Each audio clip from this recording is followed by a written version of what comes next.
Desde el Banco de la República estamos muy interesados en seguir explorando las relaciones de La Guajira con el Gran Caribe y por supuesto Aruba ocupa un lugar protagónico en esas relaciones de La Guajira con el Gran Caribe. Queremos indagar en los aspectos históricos, sociales, culturales, familiares que vinculan a La Guajira con esta mágica isla y por supuesto teniendo como referente al señor Ramón Todd de Andaré, que es historia viva de esos vínculos justamente y de cómo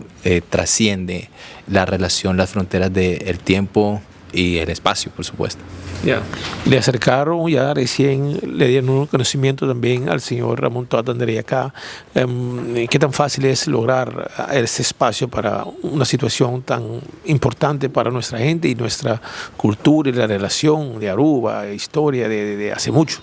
Bueno, desde el Banco de la República, en alianza con organizaciones como Compartamos la Felicidad, Cojutas y Ragua, abrimos las puertas a las iniciativas de la sociedad civil para seguir ampliando los diálogos y las reflexiones que nos identifican como seres guajiros, como seres caribe, en diálogo con la nación, la región y el mundo, por supuesto. El señor Ramón Todd de Andaré ha hecho un trabajo maravilloso con sus estudios sobre el papiamento y es un personaje ilustre, hijo de La Guajira, pero también hijo de Aruba. Es una persona que nos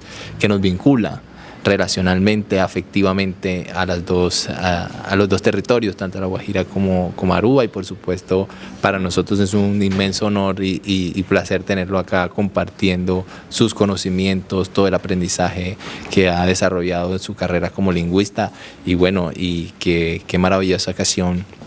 que tengamos aquí la posibilidad de aproximarnos al papiamento, una lengua criolla en la que también nos podemos identificar.